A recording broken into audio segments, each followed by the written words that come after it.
정민철이 본인 정치자금법 위반 논란에 대한 프레임을 바꾸기 위한 것으로 보이죠. 갑자기 어렸을 때 집에 빨간 딱지가 붙었다, 소년가장이다, 이런 소리를 하는데 이건 뭔가요? 정민철이 다니던 고등학교 학비가 상당하던데요. 심지어 지금은 수입차도 타고 다닌다던데, 수입차 탈 돈은 있고 기타금 낼 돈은 없었던 건가요? 심지어 본인은 기타금도 50% 감면된다고 하던데 이건 쏙 빼고 말하네요. 얼마나 심각한지 영상으로 보겠습니다. 정민철이 방송에서 울었습니다. 왜 울었냐? 자기가 몰라서 후원 계좌를 통해서 기타금을 모금을 하려고 했는데 이게 정치자금법 위반이에요. 그래서 뭐 바로 3분 만에 내렸다 뭐 이렇게 얘기를 하는데 보니까 한 10분 정도 만에 내린 것 같고, 그리고 그때 받은 돈만 돌려주면 된다 또 이렇게 얘기해요. 그 이후로 받은 걸 다 돌려주면 되는데 그 이후에 받은 건 또 돌려주고 싶지 않은가 봐. 전체적으로 문제가 될 소지가 굉장히 많거든요. 근데 또 우리에게는 명탐정 고양이 뉴스님이 있잖아요. 근데 고양이 뉴스님이 얘 영상을 다 봤대. 다 봤더니 그 전에 이제 청년당원 최고위원 뽑을 때 그때도 출마를 했다고 해요. 근데 그때도 계좌를 올렸다.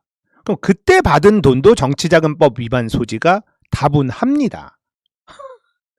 그러니까 정민철이라는 친구가 자꾸 이슈가 되면 문제가 돼요.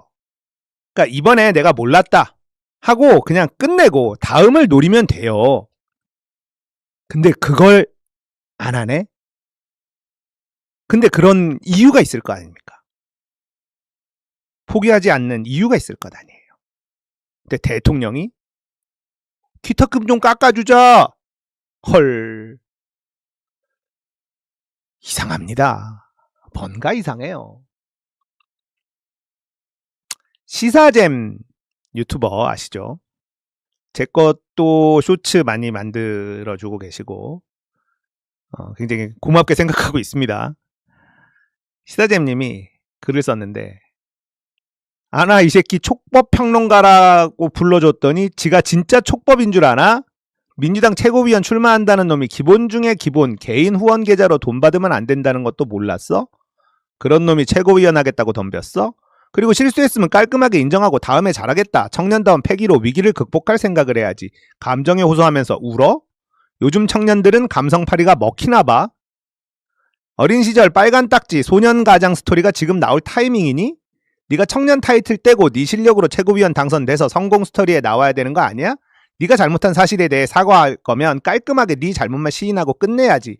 거기서 정청래에 있는 후원금 얘기를 한다고? 억울하냐? 간밤에 몇 시간도 안 돼서 몇 억 후원금 모이니 부럽냐? 너도 한 정당에서 몇십 년을 동지들과 동거동락하면서 사선을 넘어봐라. 몇 억이 아니라 몇십억이 모인다. 남들이 몇십 년간 이뤄놓은 성과가 니들 청년파리들이 보기엔 우습지. 그러니까 유시민 김어준 정청래를 그렇게 까대는 거고, 그들이 받은 지지와 사랑이 하루아침에 이뤄진 게 아니라 최소 수십 년을 대가를 바라지 않고 한자리에서 묵묵히 민주진영을 지켜온 결과물이란 걸 니들 청년파리 정치인은 죽었다 깨어나도 모른다. 김보미 정민철 청년파리 정치인들 때문에 진짜 청년들이 민주당을 혐오한다는 걸 지들만 모르지. 감성파리 영상을 누구 보라고 올린지 알겠다마는 그분께서 이번에도 리트윗 해줄진 의문이다. 그런데 그분께서 해줬어. 놀랍다 이 말이야. 자, 그런데 여기서 이제 뭐 소년가장 뭐 이런 얘기를 해요. 근데 이 친구가 서공회 출신의 한예종을 들어갔단 말이에요. 서공회를 제가 잘 압니다. 왜냐면 제 아들이 지금 서공회 1학년이거든요. 그래서 서공회 돈 많이 드는 거 아니냐 뭐 이런 거 궁금해 하시는 분들이 계셔서 말씀드리면, 학비가 1년에 한 1,000만 원 정도 들어갑니다. 예. 그리고 방과 후 수업이라고 해서 뭐 뮤지컬, 연극, 연기, 뭐 아크로바틱 뭐 이런 것들을 따로 또 신청해서 받는데, 그런 거는 그렇게 비싸진 않아요. 1년에 한 300만 원 그렇게 들어갑니다. 그러니까 어떻게 보면 일반 고등학교 다니는 애들보다 더 많이 들어간다고 말하긴 좀 어려워요. 예. 어렵습니다. 왜냐면 고등학교 들어가면 사교육, 국어, 영어, 수학 뭐 이런 거 다 다니잖아요.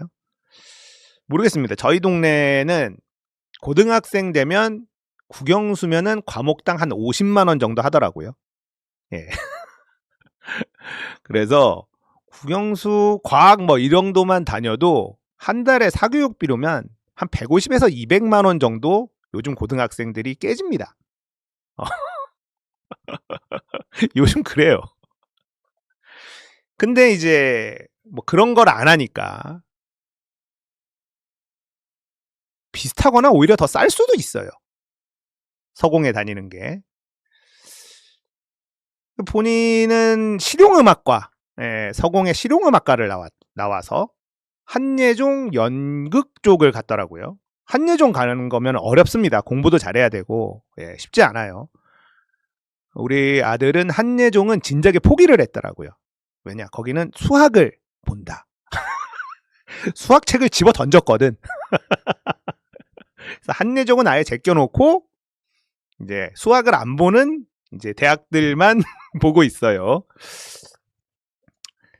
그래서 뭐 서공회가 부자들만 다니는 곳 아니냐라고 한다면 그렇지는 않다. 하지만 소년가장이 다닐 수 있는 학교냐? 그건 좀 어려울 것 같아요. 방과후도 안 하고 그냥 학교 수업만 한다? 아니면은 뭐 그 사회적 배려 뭐 이런 것도 있으니까 제가 뭐 정민철이란 친구의 가정 환경을 정확히 알 수는 없으니까 어떨진 모르는데 일단 매일 밥을 사 먹습니다. 예. 학교 끝나고 또 방과후 수업 듣고 매일 저녁을 사 먹어요. 이번 달 용돈만 50만 원 벌써 넘게 들어갔습니다. 그리고 공연을 많이 보러 갑니다. 학교에서. 그러면 이제 단체 할인 뭐 이런 게 있지만 쏠쏠이 들어가는 게 많아요. 그래서 엄청난 부자여만 다닐 수 있는 학교는 아니지만 소년가장이 다닐 수 있는 학교라고 한다면 그건 아닌 것 같다. 네. 그래서 서공예가 돈이 엄청 많이 드는 학교 아닌가요? 라고 한다면 꼭 그렇지는 않다. 하지만 만만치는 않다. 요 정도로 정리하겠습니다. 서공의 실용음악 가면 진짜 잘하는 애들이 가거든요. 아마 중학교 때는 어느 정도 잘 살았었나 봐. 이게 서공의 실용음악과를 사교육 없이 합격하기가 그렇다면 진짜 천재 뭐 이런 거거든요. 예.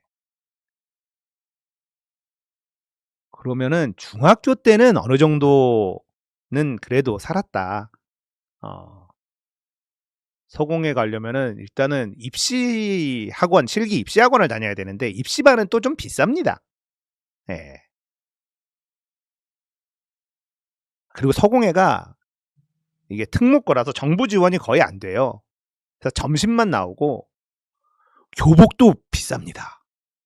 교복이 저거랑 뭐 하복이랑 다 해가지고 지원금 빼고 한 80만 원 가까이 들어갔어요.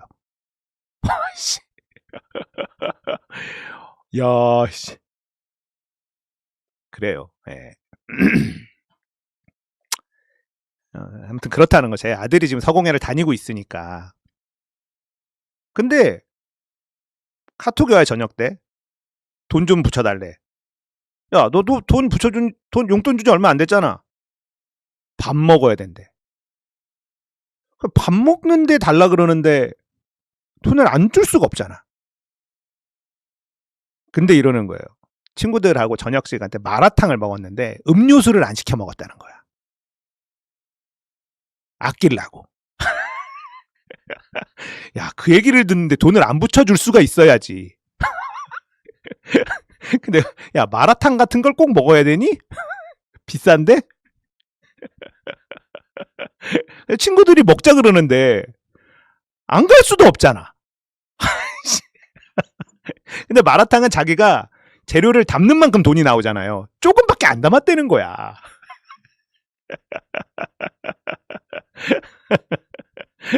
아, 그래요. 그래서 요즘에 와 저녁도 밖에서 사 먹어야죠. 돈 많이 들어갑니다, 고등학생들. 근데 서공회가 뭐 보이는 것처럼 엄청 돈이 많은 사람들만 다니는 거는 아니다. 아, 거기까지 정리하겠습니다. 이 친구의 뭐 가정 환경이나 이거에 대해서 거짓말이다 이렇게 얘기할 수는 없죠. 본인이 소년 가장이었고 딱지가 붙었다고 하고 뭐 친족들한테 손을 벌릴 수가 없다. 뭐 그런 것들은 사실일 수 있으니까. 예.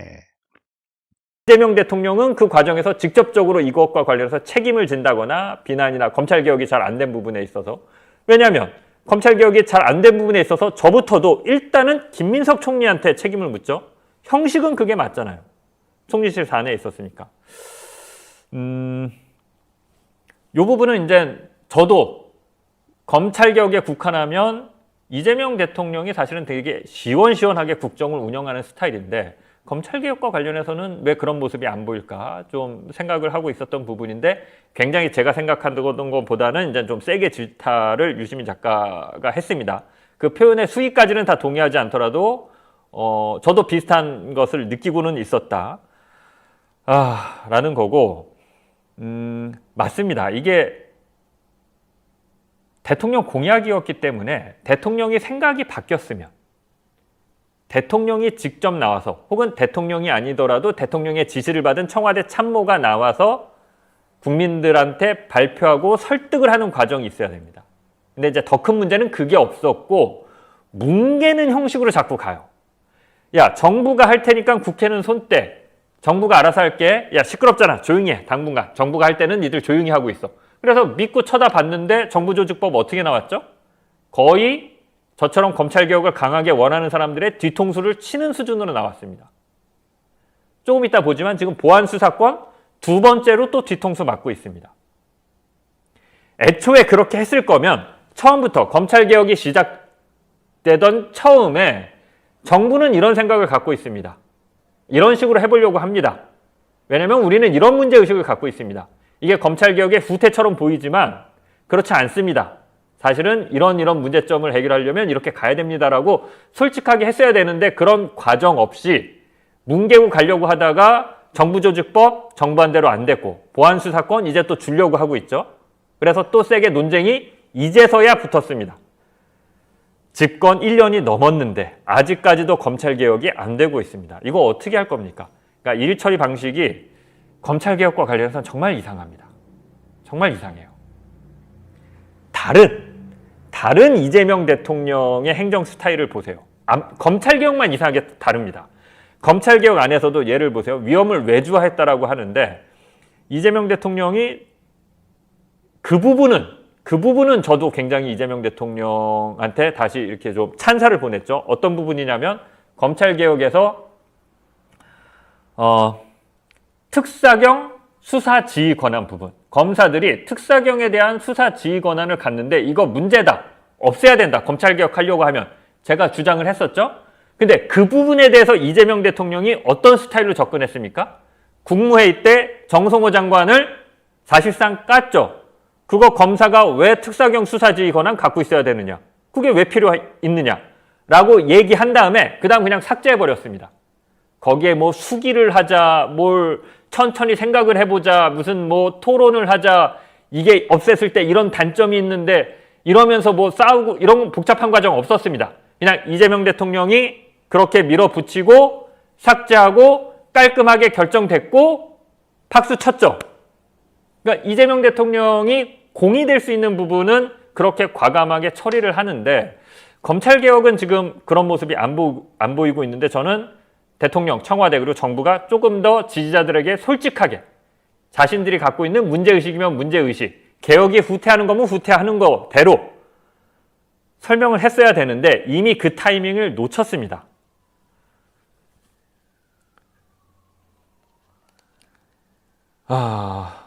세 번째 영상 보겠습니다. 모든 중요한 의사결정권자의 위치에 자기가 원하는 사람을 넣으려고 그래요. 그래서 이제 무슨 일이 벌어졌냐면 가만히 보면 서울시장 민주당 후보 경선을 불공정하게 만들었어요. 대통령이 SNS에 정원호 씨를 띄워가지고. 그 불공정 경선이에요. 대통령이 밀었잖아요.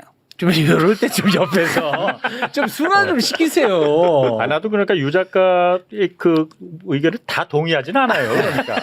아니 근데 그거는 대통령이 하면 안 되는 거예요. 원래. 그렇게 하면 안 돼요.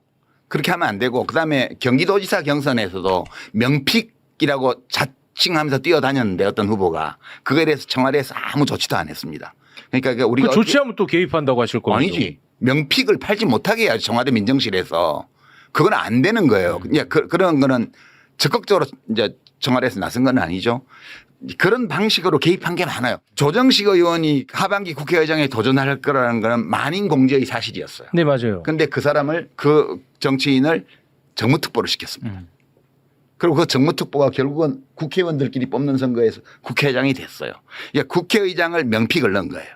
서울시장도 명픽을 넣으려다 실패했어요. 당대표도 명픽을 넣은 거예요. 지금 대통령이 직접 나서서 정청래는 나오지 마라고 말을 안 했을 따름이지 SNS에 여러 차례 국무총리 그냥 덕담 차원을 넘어서는 띄우는 작업도 했고요. 그다음에 친명 호소인인지 진짜 친명인지 모르겠지만 많은 민주당의 정치인들 대변인 대변인단에 속해 있는 비평가들 이런 사람들이 정청래 불출마해야 된다는 걸 공개적으로 쭉 얘기를 했습니다. 이런 거는 하면 안 되는 거예요. 이게 법적으로 문제 있다는 뜻이 아니고 정치적으로 이런 걸 하면 안 돼요.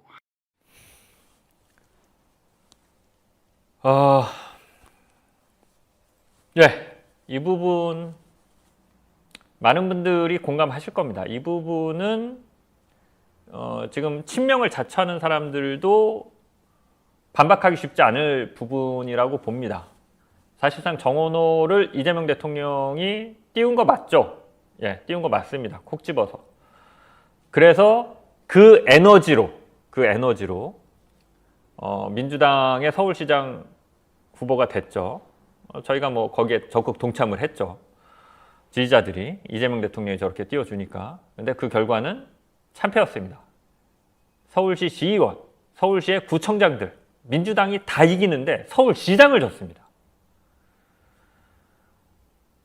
이 부분은 저는 대통령이 좀 무겁게 받아들여야 된다라고 봤습니다. 지금까지는 말을 아꼈는데 지금 문제는 전당대, 당대표 선거입니다. 제가 예전에 민주당이 미쳐 돌아간다라는 얘기를 한번 한 적이 있는데 섣불렀습니다. 그때 좀 너무 빨랐어요. 이런 현상이 벌어질 거라고는 생각을 못했습니다. 전당대, 당대표 선거를 앞두고 경선 룰을 코앞에 닥쳐서 바꿉니다. 선호투표제로. 선호투표제 안 좋은 제도라고 제가 이미 여러 차례 말씀드렸죠. 뭐 안 좋은 제도건 뭐건 뭐 지들끼리 민주당 안에서 바꾼다고 하는 거, 뭐 저는 뭐 그걸 크게 비판할 생각은 없습니다. 그건 뭐 민주당이 알아서 하는 거니까.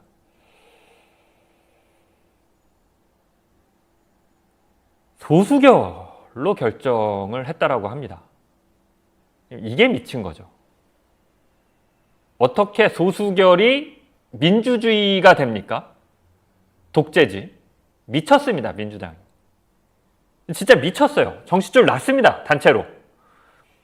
그런데 민주당 의원들 다수가 밀어붙입니다.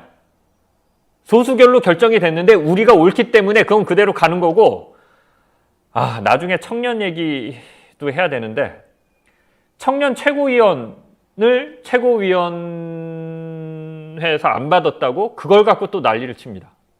그건 뭐 다수결로 부결시킨 거잖아요. 아니, 따라야죠. 승복을 안 합니다, 지금. 이게 되게 위험한 신호입니다. 그러니까 요거는 제가 유시민 작가님보다 조금 더 나가겠습니다. 욕을 먹더라도 되게 위험한 신호인데, 이게 공산당이 주로 하는 짓입니다. 공산당은 어떤 생각을 갖고 있습니까? 역사의 진리를 아는 사람들이잖아요. 막시즘에 따라서. 막시즘은 역사의 진리가 이것이야. 그래서 역사는 이런 식으로 발전할 것이야. 예측했고 이게 진리야. 철학적으로 다 논증했고 이제 더 이상 뭐 나올 건 없어. 라고 했는데 그걸 믿는 사람들은 그래서 마지막에 혁명을 통해서 다수의 프롤레타리아트가 집권하는 걸 꿈꿨죠. 그게 진리고 그게 맞기 때문에 혁명의 적, 당의 적, 이 용납이 안 되죠. 본인들이 맞기 때문에 본인들이 혁명을 했고 본인들이 당이기 때문에 여기에 반대한다? 여기에 비판한다? 다수다? 이런 거 중요하지 않습니다. 혁명이 옳고 공산당이 옳은 거죠. 민주당이 지금 그런 양태, 그런 행태를 서서히 내보이고 있습니다. 이게 저는 정말 위험하다고 봅니다.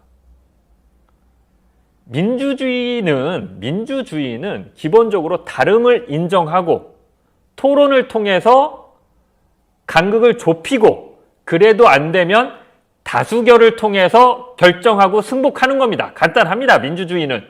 그런데 지금 민주당의 헤게모니를 갖고 있는 사람들은 이 자체를 인정하려 하지 않습니다. 우리가 옳기 때문에 다수건 뭐건 그냥 따라 우리가 결정하는 대로 가야 돼. 그러니까 전준이가 결정했으니까 최고위가 따라야 된다라는 헤게망측한 논리를 펴다가 최고위에서 소수결로 결정했는데 이게 문제의식을 느끼질 못합니다. 지금 민주당의 의원들이.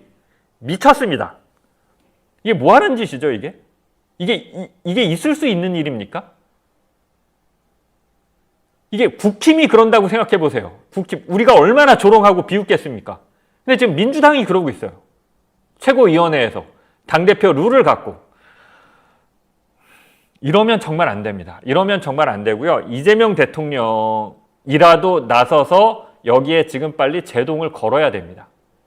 그게 이재명 대통령이 지지율을 회복하고 민주당이 살아날 수 있는 유일한 길이라고 저는 생각합니다. 이걸 정리할 사람은 이재명 대통령밖에 없기 때문에 당대표를 이렇게 해라 저렇게 하라는 얘기가 아니라 이런 식으로 소수결을 통해서 룰을 바꾸는 행위는 민주주의에 안 맞잖아요.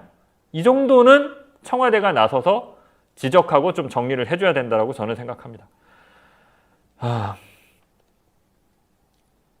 기왕 얘기가 나왔으니까 뒤에서 얘기하려고 했는데 청년 얘기 한번 해볼게요. 청년 최고위원이 지금 없습니까?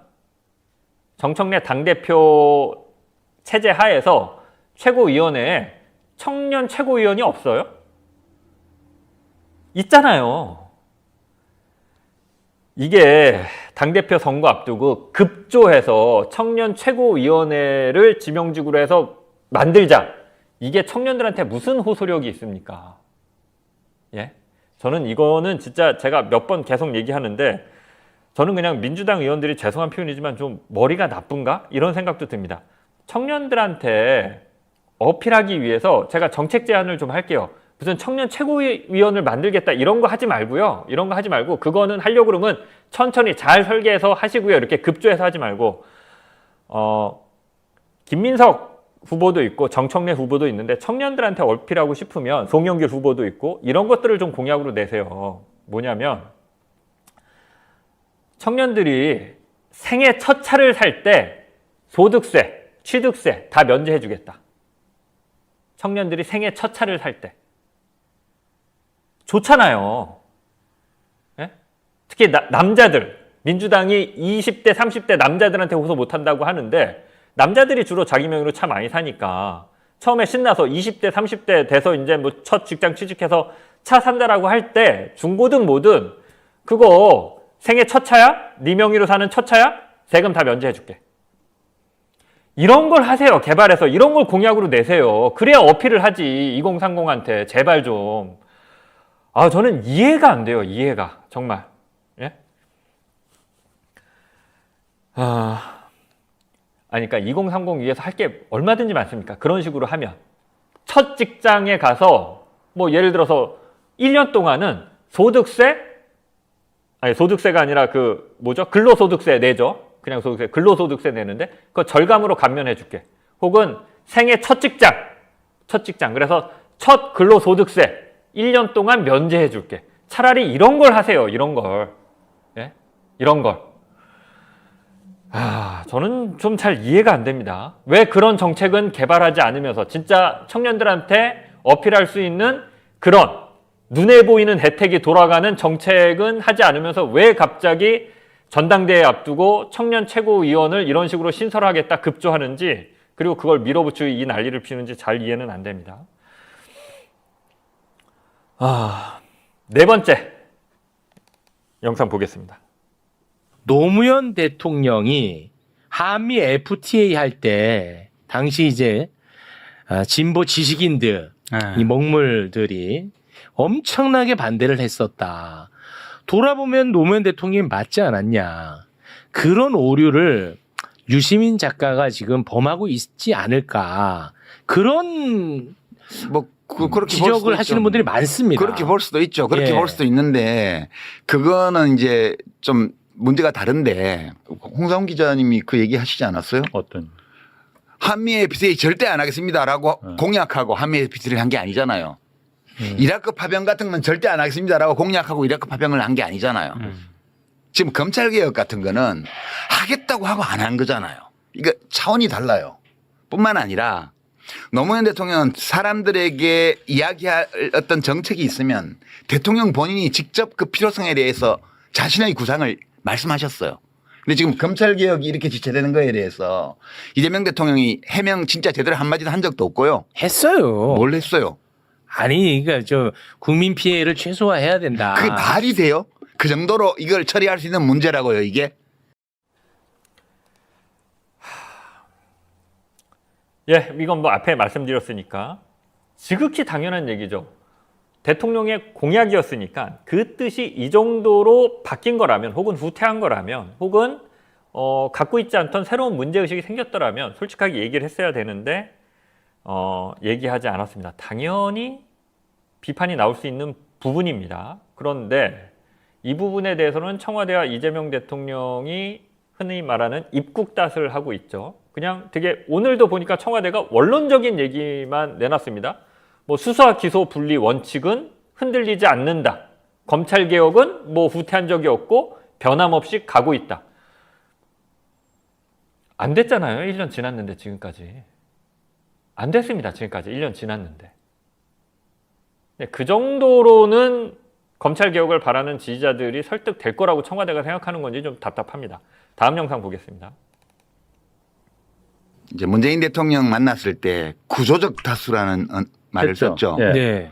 이제 그거는 성립할 수 없는 단어예요. 원래 민주주의 선거에서 국민 주권이 실현되는 이 선거에서 다수를 차지하는 구조를 만든다는 거는 발상 자체가 그 불가능한 발상이에요. 이제 어떤 의미를 담아서 구조적 다수라는 말씀을 이재명 대통령이 했는지는 모르겠으나 저는 이제 대통령이 지금 아직 말하지 않은 어떤 재건축 또는 재개발에 대한 구상이 있고 그 구상을 뒷받침하는 팀이 밑에 있다고 봐요. 그런 게 없이 그런 말이 나오지는 않아요.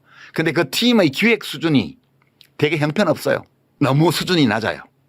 그래서 리스크는 엄청 높고 실패 가능성이 농후한 길로 지금 대통령이 가고 있는 거라고 저는 생각을 하고 이렇게 보지 않으면 대통령의 말과 행동을 일관되게 설명하는 게 불가능해요, 지금. 유시민 작가가 가장 많이 비판받는 부분입니다. 이게 이 부분 때문에 이제 민주당 의원들이 다는 아니고 이제 대부분의 민주당 의원들, 특히 이제 친명계 의원들, 뭐 박지원 의원 뭐 해갖고 뭐 다들 공격하더라고요. 실패할 것이다. 이렇게 가면 실패할 것이다. 저는 이제 미래에 대한 예측, 실패한다, 성공한다. 요거에 대해서는 뭐 제가 점쟁이도 아니고 되게 그냥 의식적으로 거리를 두려고 합니다.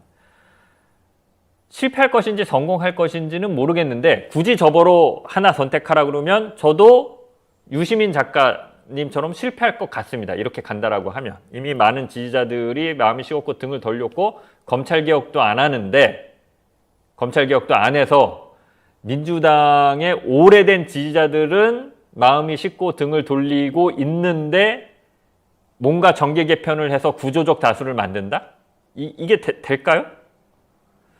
아무튼 유시민 작가님이 갖고 있는 문제의식이 아주 강하게 동감은 합니다. 다만 저도 구조적 다수가 저는 모르겠습니다. 유시민 작가님과 유일하게 생각이 거의 다른 부분 하나가 구조적 다수는 애초에 불가능하다. 유시민 작가는 이렇게 단언을 했잖아요. 그런 거는 존재할 수가 없다. 애초에 불가능하다. 이렇게 얘기했는데 저는 그거는 조금 생각이 다른 게 대한민국은 보수가 그냥 구조적 다수가 돼 있지 않습니까? 저는 좀 그렇게 보거든요. 대한민국은 기본적으로 보수가 구조적 다수인 어떤 그런 정치 상황이 돼 있으니까 이거를 어떻게 좀 잘해서 민주당이 잘해서 민주당이 구조적 다수까지는 아니더라도 보수가 구조적 다수인 요거는 좀 깨트리는 방식으로 나아갔으면 좋겠다라는 게 제 생각이고 그래서 이재명 대통령이 구조적 다수라는 표현을 썼을 때 그 말 자체에서 대해서는 저는 거부감은 없었습니다. 그렇게 됐으면 좋겠다라고 하고 공감되는 측면이 있었어요. 근데 이제 유시민 작가님은 그 자체가 불가능한 말이다. 이렇게 말씀하시는데 그거는 뭐 유시민 작가님이 저보다 훨씬 많이 공부하고 똑똑하신 분이니까. 근데 다만 그런가? 유시민 작가님 말을 들으면서 저거는 좀 그런가? 저게 아예 불가능한 건가? 될 수도 있는 거 아닌가? 대한민국은 구조적 다수가 보수인 거 아니야? 이런 생각은 좀 듭니다.